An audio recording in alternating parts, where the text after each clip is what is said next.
आम्ही जग पाहिलंय या शब्दांच्या काळजीच्या मुखवट्याआडचा चेहरा आज समोर येणार आहे. अत्यंत लहानपणापासून कुटुंबाच्या परिस्थितीमुळे वडील गेल्यानंतर 7 धाकट्या भावंडांचं सगळं करायचं, आईकडे बघायचं, बहिणींची लग्न करून द्यायची, भावांना शिकवून स्वावलंबी करायचं, ही सर्व जबाबदारी कृष्णावर येऊन पडली होती. कृष्णाचं स्वतःच वय जेमतेम 23 ते 24 वर्षांचं होतं.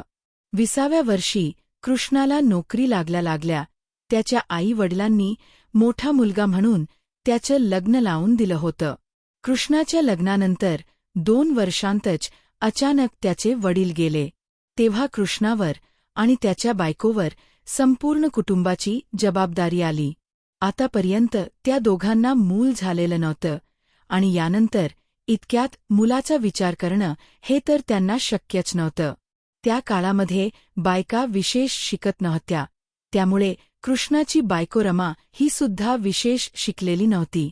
पण रमा घरकामात मात्र अतिशय हुशार होती आणि मुळात माणसं जपण्यात ती खूपच हुशार होती. कृष्णाला असलेल्या भावंडांपैकी धाकटा भाऊ राघव हा वडील गेले तेव्हा विशीला आलेला होता. नुकताच तोही नोकरीला लागला होता. कृष्णाच्या लग्नानंतर राघवाच्या लग्नाबद्दल वडील विचार करतच होते. त्यांनी राघवचं लग्नही ठरवलं होतं, साखरपुडाही झाला होता, लग्नाची तारीख ठरली होती. पण त्यापूर्वीच 2 महिने त्यांचे वडील अचानक झोपेतच निवर्तले होते. राघव आणि कृष्णाची सगळी आत्ते आणि चुलत मंडळी या घटनेच्या जरा आधीपासूनच जवळजवळ या कुटुंबाला सोडून बाजूलाच झाली होती. पण तरीही त्यांचे 2 धाकटे काका मात्र वडील गेल्यानंतर कृष्णा, राघव, त्यांची आई आणि इतर भावंडांचं सांत्वन करण्याकरता परत संपर्कात आले होते. कृष्णा आणि रमा दोघेही नोकरी करत होते. दोघांचा मिळून पगार जेमतेम सर्व कुटुंबाला एक वेळचं जेवण देऊ शकेल इतकाच होता. राघवचं लग्न तर ठरलं होतं आणि लग्नाला 2 महिनेच उरले होते. वडील गेलेले होते. गुरुजींनी सांगितलं होतं की लग्नाची तारीख पुढे ढकलू नका, कारण या 1 वर्षात लग्न केलं तर ठीक, नाहीतर पुढे 3 वर्ष लग्न करता येणार नाही. त्यामुळे ठरलेल्या तारखेलाच लग्न करायचं हे ठरलं. पण राघवची होणारी बायको सीमा हिला मात्र नातेवाईकांकडून लग्नाच्या आधीच सास्याला खाल्लं अशा प्रकारचे टोमणे तिच्या माहेरीही ऐकायला लागत होते. रमाने सीमाला एकदा जवळ घेऊन सांगितलं, परिस्थिती वाईट आहे, पण आपण सगळे एकत्र येऊन त्याला धीराने तोंड देऊया. तू वाईट वाटून घेऊ नकोस. ठरल्याप्रमाणे राघवचं लग्न अगदी साध्या पद्धतीने पार पडलं. सीमा ही घरामध्ये नवी नवरी म्हणून आली. रमा आणि सीमा दोघींनाही आता स्वतःच्या संसारापेक्षा आपल्या सासूसास्यांच्या संसाराकडे अधिक लक्ष देणं गरजेचं होतं. याचे कारण म्हणजे जेव्हा रमाचे सासरे गेले त्यावेळी तिची धाकटी नणंद 4 वर्षांची होती आणि तिचा सर्वात धाकटा दीर फक्त 2 वर्षांचा होता. आता या दोन्ही मुलींनी, रमाने आणि सीमाने, आपल्या दीरनणंदांना आपलीच मुलं मानून संसाराला सुरुवात केली. त्या काळामध्ये मुली इतक्या समजूतदार असायच्या. आता असतात का नाही हे पाहावं लागेल. असो, हलाखीच्या परिस्थितीत कुटुंब जगतं होतं. अधूनमधून काका येऊन चौकशी करून जात होते. मात्र आर्थिक मदत कोणीही करायचा विचारही करत नव्हतं, कारण त्या काकांचीही आर्थिक परिस्थिती काही फारशी चांगली होती अशातला भाग नव्हता. अशातच कृष्णा आणि राघव दोघेही ज्या कंपनीत काम करत होते त्या कंपनीत मोठी आग लागली आणि ती कंपनी बंद पडली. आता तर या कुटुंबावर पुन्हा एकदा आभाळ कोसळलं होतं. आपापले नवरे दुःखी झालेले पाहून रमा आणि सीमा दोघींनी पदर बांधला आणि कुटुंबाला सावरण्याचा निर्णय घेतला. दोघी उत्तम स्वयंपाक करायच्या. त्यांचं घर खूप मोठं नसलं तरी घराच्या दिवाणखान्यामध्ये पाट मांडून एकावेळी 10-12 लोकांना पंक्तीला बसवणं आणि त्यांना जेवायला वाढणं सहज शक्य होऊ शकत होतं. रमा आणि सीमाने मिळून त्यांच्या सासूच्या आशीर्वादाने घरातल्या घरात एक खानावळ चालू करायचा निर्णय घेतला. भांडवल फार लागणार नव्हतं, पण जे थोड लागणार होतं त्यासाठी पैसा तर घरामध्ये नव्हताच. सासूने तिच्या गळ्यातली साखळी दिली, रमाने तिच्या गळ्यातली साखळी दिली आणि सीमाने तिच्याही गळ्यातली सोन्याची साखळी काढून दिली. या तीनही साखळ्या विकून या 3 बायकांनी घरामध्ये खानावळ सुरू केली. कृष्णा आणि राघव दोघांनाही त्यांनी सामान आणणं, हिशोब ठेवणं, बाहेरची काम करणं अशा सगळ्या कामांमध्ये जोडीला घेतलं. कृष्णा आणि राघवची नोकरी गेल्यानंतर महिन्याभराच्या आत या 3 बायकांची घरगुती खानावळ उभी राहिली होती. हाताला उत्तम चव असल्यामुळे लोक जेवायला खूप आवडीने येऊ लागले. त्याकाळी मुंबईमध्ये अनेक गिरणी कामगार राहत असत, ज्यांची कुटुंब गावी असायची आणि त्यामुळे या कामगारांची जेवणाची वानवाच असायची. या लोकांना या तिघींनी चालू केलेल्या खानावळीमुळे खूप मोठा आधार मिळाला होता. पण तरीही कृष्णा आणि राघवचे जे काका अधूनमधून यायचे, त्यांच्या जेव्हा लक्षात आलं की आता कृष्णा आणि राघव नोकरी शोधायचा विचार करत नाहीत, त्यावेळी ते तळमळीने या दोघांनाही सांगू लागले, "अरे मुलांनो, तुम्ही लहान आहात. तुम्ही जग बघितलं नाही. या मुलींनाही काही फारसा अनुभव नाहीये. वहिनी तर कधी शाळेत सुद्धा गेलेल्या नाहीत. यांनी भले धंदा चालू केलाय, पण त्यांना धंदा कशाशी खातात माहितीये का?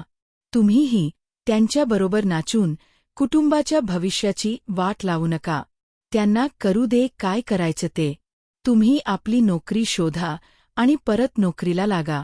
सुरुवातीला कृष्णा आणि राघव दोघांनाही त्या दोन्ही काकांची कळकळ आणि तळमळ खरंच पटली आणि दोघांनी पुन्हा नोकरी शोधायचा खरोखर प्रयत्न केला. मात्र जेव्हा ते नोकरी शोधण्याकरता बाहेर पडायचे, त्यावेळी खानावळीच्या कामाकडे दुर्लक्ष व्हायचं. रमा आणि सीमा 5वी-6वी पर्यंत शिकलेल्या होत्या, पण जास्त शिकलेल्या नव्हत्या. त्यामुळे हिशोबामध्ये त्यांच्याकडून गडबड व्हायची.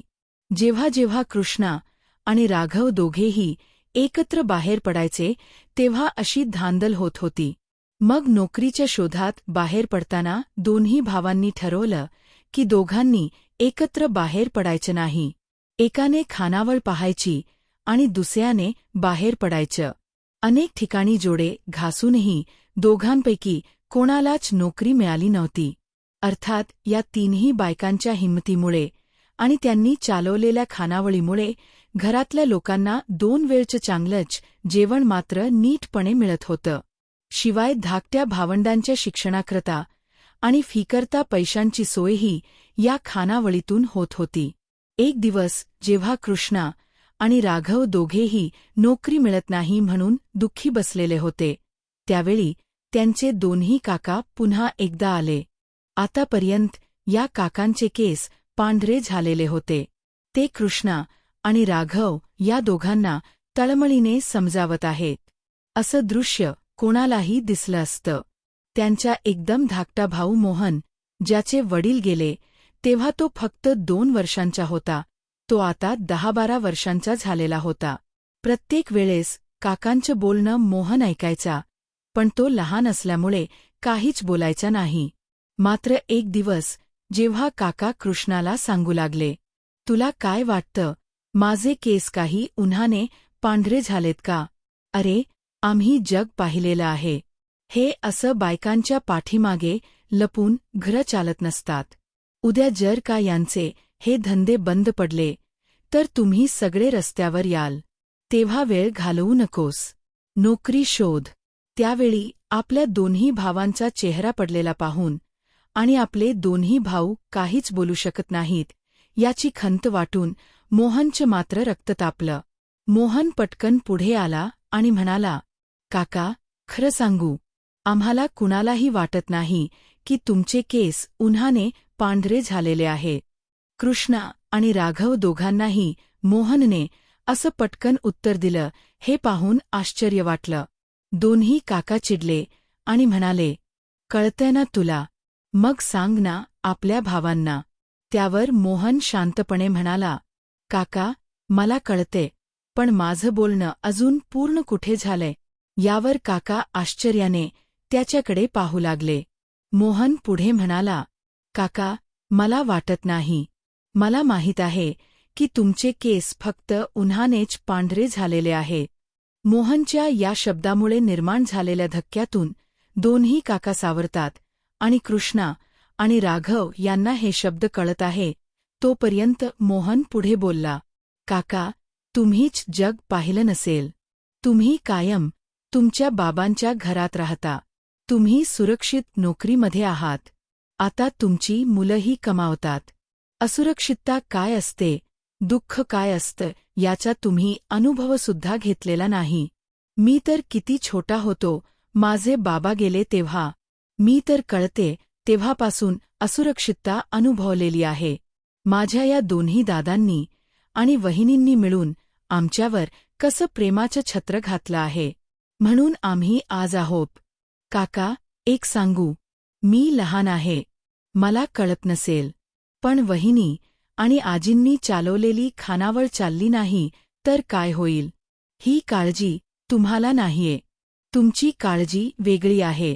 आणि ती म्हणजे, उद्या जर माझे दादा आपल्या सगळ्या कुटुंबाला घेऊन तुमच्या दारात मदतीसाठी आले, तर तुम्ही काय करणार आहात, ही तुमची काळजी आहे. पण एक सांगतो, मी छोटा आहे. मी अजून शाळेतच जातो. पण तुमच्यापेक्षा जास्त जग मी पाहिलंय. तुम्हाला माहीत नसेल तर सांगतो. माझा मोठा भाऊ गणेश दादासुद्धा आता वहिनीला थोडी थोडी हिशोबात मदत करायला लागलेला आहे. जरा खानावळीमध्ये डोकावून बघा. मंदा, नंदा, दीपा आणि अगदी छोटी मुक्तासुद्धा खानावळीमध्ये लोकांना वाढायची काम करत आहे. वहिनींनी चालू केलेला उद्योग आम्ही सगळे भावंड मिळून पुढे नेतो आहोत. आणि यामध्ये आमच्या सगळ्यांचे कष्ट आहे. आता घर उभं करण्याची जबाबदारी फक्त कृष्णादादा आणि राघव दादाची राहिलेली नाही. ही आमची सगळ्यांची जबाबदारी आहे. होय, मी आत्ता फक्त 5वीत आहे. पण तरीही मी जग पाहिलंय. तेव्हा असं सारखं सारखं कृष्णादादा आणि राघव दादांना त्यांनी जग पाहिलं नाही म्हणून हिणवू नका. खरं तर जग पाहायची गरज तुम्हाला आहे. न थांबता भडाभडा मोहन बोलत गेला. राघव आणि कृष्णा दोघांनीही त्याला थांबवायचा प्रयत्न केला, पण मोहनने त्यांना खुणेनेच शांत बसायला सांगितलं. आता मात्र दोन्ही काकांना कळेना की काय बोलावं आणि काय करावं. कारण छोट्या मोहनने नकळत पण अतिशय प्रभावीपणे या दोन्ही काकांच्या काळजीच्या मुखोट्याआड दडलेला खरा चेहरा स्पष्टपणे सगळ्यांसमोर आणला होता. त्यांना आपल्या पुतण्यांच्या भविष्याची काळजी होती की उद्या हे संपूर्ण कुटुंब आपल्या दारात मदतीसाठी उभं राहिलं तर काय करायचं याची भीती होती. हा प्रश्न आता सगळ्यांसमोर उभा राहिला होता. दोन्ही काका माना खाली घालून निमूटपणे निघून गेले. यानंतर ते अधूनमधून खुशाली विचारायला यायचे नक्की. घराची चौकशी करायचे, मुलांची चौकशी करायचे. पण त्यांनी परत एकदाही आम्ही जग पाहिलं आहे हे शब्द कधीच काढले नाहीत.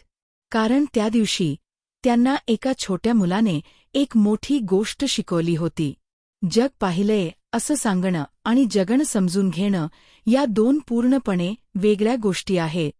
आणि कधीकधी आपण दुसऱ्याच्या भविष्याची काळजी घेत असल्याचं सांगत असतो, पण आपल्या त्या काळजीच्या मुखोट्याआड आपली स्वतःची भीती लपलेली असते.